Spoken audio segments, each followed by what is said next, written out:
Bienvenidos a su programa, un espacio para ti, y tenemos lo prometido a Guillermo Donaldo. Él es director general de la Fundación Nacional de Investigación de Niños Robados y Desaparecidos, IAP.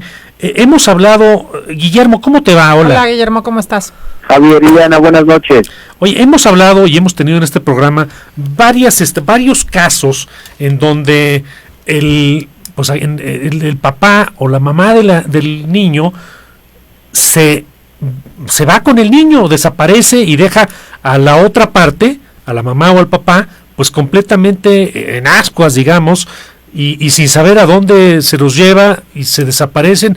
Digamos que se roban a los niños los propios papás. Platícanos un poquito más, primero, cómo son estos casos, cómo y por qué son, y luego hay una nueva ley que se pretende para evitar que sucedan estas tropelías. Claro, Javier, en efecto lo que menciona se llama sustracción y retención de menores. Ese es el tipo penal correcto.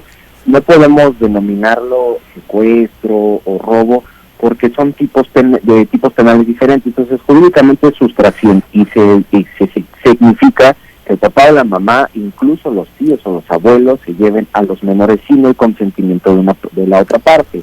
Entonces, esto se ha aumentado muchísimo, no solo en Ciudad de México, en toda la República. Es un criterio para activar una alerta AMBER, porque se está vulnerando el interés superior del menor. Entonces, aquí los papás, si tienen problemas legales de guarda y custodia, se quieren divorciar, lo idóneo es que inicien estos procedimientos ante un juzgado familiar para evitar que se lleven a los menores y se delimite una guarda y custodia y un régimen de visitas. Entonces, es un problema muy lamentable porque los únicos afectados son los niños.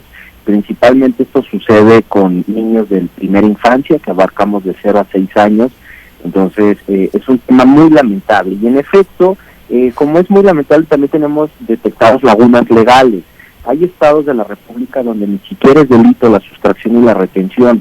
Por eso, un diputado federal trataba de hacer una modificación al Código Penal Federal para incluir este delito de sustracción y retención de menores. Esto es muy importante, estaríamos dando un gran avance, porque si llegamos a tener una laguna en alguna legislación de algún estado donde ni siquiera es catalogado como delito, pues podemos acoplarnos a la federación para que entonces sea competente la autoridad federal, y en este caso sería la Fiscalía General de la República, quien atienda estos temas de sustracción a nivel nacional. Oye, a ver, hablas que la sustracción la pueden hacer tíos y abuelos, o sea, ahorita pueden venir mis papás y llevarse a mis chiquitas porque sí, y eso no es robo, no es secuestro. No, es correcto, Ileana. La sustracción en Ciudad de México nos abarca hasta 4º grado en línea ascendiente, que significa que los abuelos que se lleven a los menores en efecto van a ser por el delito de sustracción y retención. Entonces, pueden ser los abuelos, los tíos, los hermanos, y bueno, en primera línea, pues, los papás. No es secuestro porque la diferencia de un secuestro y de una sustracción es de que yo privo de la libertad a una persona y exijo algo a cambio de su liberación. Principalmente es económico, que no se dan escrituras, propiedades, etcétera. Entonces, eso es secuestro. No, tampoco es robo de menores, porque jurídicamente el robo es desapoderar de un bien mueble, de alguna cosa, a otra persona. Entonces, a un niño no lo desapoderan, a un niño lo sustraen. Entonces, jurídicamente la palabra correcta es siempre sustracción, retención de menor. Okay. ¿Y cuál es la pena? Porque alguna pena hay. No, supongo que aquí en la Ciudad de México, llamémosle. Ok, en Ciudad de México para papás que se lleven a los menores es de 1 a 5 años. Así existe. Papás, abuelos, todos los que acabas de comentar, hermanos, de 1 a 5 años. Siempre y cuando sean familiares, es correcto, de 1 a 5 años. 1 a 5 años, pero esa pena es sí, una pena sujeta a fianza. Sí, claro. Es correcto, tiene beneficios en el nuevo sistema, entonces... ¿Y no pierden la patria potestad? Por este delito no, el Código Penal no lo contempla. Entonces realmente es una pena pues prácticamente económica, ¿no? Es correcto, sí, por temas de violencia familiar ahí sí pueden perder la patria potestad, pero lamentablemente por esos temas de sustracción no se pierde la patria potestad. Oye, yo creo que esto está pasando, tengo la sensación de que esto está pasando mucho más ahora con la pandemia, ¿no? Ahora, a ver, yo tengo una duda. Vamos a pensar que aquí en Ciudad de México sí hay un tema de pena. ¿De cuánto es esa fianza, más o menos? Por sustraer a un menor. O sea, tienes de 1 a 5 años y pagas fianza. ¿De cuánto es esa fianza?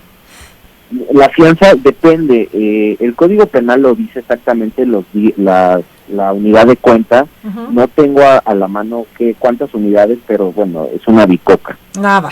Esa es una. Y dos, ok, aquí eso pasa, pero pues yo me puedo llevar a los niños a un estado donde no haya ningún tema legal, ¿no? También puede pasar.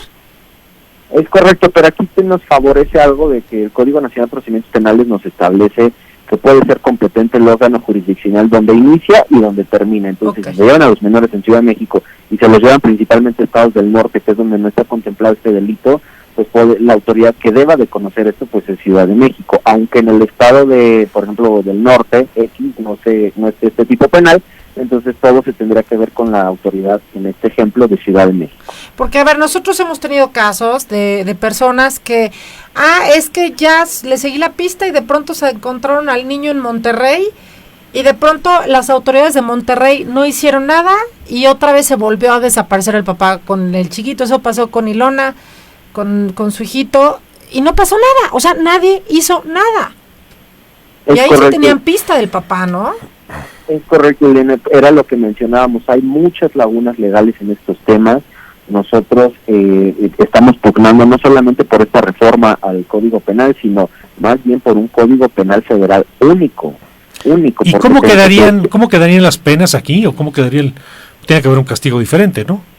Claro, mira, en el Código Penal Federal no tenemos sustracción, pero hay un delito que se asimila mucho, que se llama tráfico de menores. Esto significa que el papá que llegue a sacar de territorio nacional al menor va a ser el delito de tráfico de menor, pero solo lo tenemos para el extranjero, y aquí quiero tratar de entender que lo que se está incluyendo es lo que decía Ileana, de que si el papá anda trasladando de estado a estado al menor, ocultándose a las autoridades, pues pueda ya tener un delito, pueda ser tipificado con un delito federal. ¿Y ahí cuál sería la pena? Mira, como es una reforma al Código Penal Federal, mi estimado Javier, aquí lo tienen que hacer todavía los diputados, tienen que pasar a la Comisión de Puntos y de ahí tienen que pasar a la Cámara de Senadores, entonces ellos van a ser los encargados. Ahorita como reforma, pues apenas está en el aire esta iniciativa. Pero cuando sustraen a un niño del país, digamos que un papá, eso pasa mucho, no sé por qué pasa tanto con Argentina. Hay muchísimos casos con Argentina que a lo mejor el papá o la mamá, sin ponerle género, el papá o la mamá, uno es mexicano, uno es argentino, y el argentino decide llevarse los niños y no regresarlos. Y luego ahí sí, sé que sí los regresan. Hay una ley internacional que es muy poderosa. Tenemos un tratado internacional, qué bien que lo mencionas, Javier, que se llama Aspectos Civiles de la Sustracción Internacional de Menores, firmado en La Haya en 1985, donde México tiene este tratado vinculante. ¿Esto qué significa? Para casos de sustracción internacional, la ley que nos va a favorecer nuestro as bajo la manga, pues es este tratado, donde si bien es cierto, si se llevan a un niño de México y termina en Francia, pues bueno, con la agregaduría, con Relaciones Exteriores, con la Embajada, con Interpol, por eso se repatrian a los menores, siempre y cuando el Estado me refiero al país, se encuentre vigente este tratado internacional. ¿Y es más hay una pena para el que lo sustrae? ¿Es más fuerte esa pena o no? ¿O es lo mismo que si te lo llevas de aquí a Nayarit? ¿Es diferente si lo sacas del país? Como es un tratado, no maneja penas, aquí solo se trata de repatriar a los menores. Y ya una vez en el país vinculante, pues ya va a ser sancionado. Se puede perder la patria potestad con bastante facilidad en estos casos. Es correcto. En materia penal, en materia penal no pierden la patria potestad. En materia familiar sí. Para juicios de suspensión de pérdida de patria potestad o de pérdida de patria, tenemos para pérdida, que es la sanción más grave en materia familiar, papás que sustraigan a los menores. Y de suspensión, a papás que incumplan con un régimen de visitas establecido por un juez familiar. Entonces, en materia penal no la pierdes, porque si bien es cierto, un juez te puede poner una sanción, y también él te puede quitar la patria potestad, pero solo pasa en materia familiar. Oye, a ver, ya se nos acabó el tiempo, pero yo quiero otra entrevista contigo y vamos a partir, Dios no lo quiera, que a mi pareja se lleva a mi hija. Desde ahí vamos a empezar el próximo programa. Paso a paso, qué tienes que hacer, cómo está. ¿Te parece que hagamos un ejemplo? Porque seguramente así hay muchas madres que están. Claro, y que sepan cómo se van acercando a ti, ¿no? ¿Qué tienen que hacer? ¿A dónde tienen que acudir? A lo mejor si fuera un ejemplo real sería mucho mejor. Bueno, vamos a buscar casos de la vida real. Cuenta con ello, te llevo un caso real. Oye, y por lo pronto da nuestros números, ¿no? En la fundación, porque tú ayudas a mujeres que tengan esta dificultad, mujeres y hombres, ¿no? Es correcto, mujeres y hombres que pidieron sustracción, desaparición y robo de su hijo, con mucho gusto los atendemos.